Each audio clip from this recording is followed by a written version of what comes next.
जी हमके उहे दूल्हा चाहिए जकरा शरीर पर चित्त छपवर्ती शोभत होके ओकरा सामने केहू के गुंडागर्दी ना चले बाबूजी।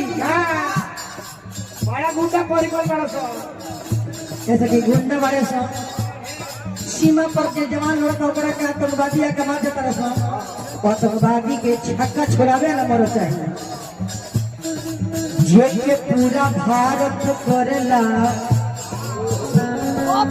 करेला करेला करेला बाबूजी।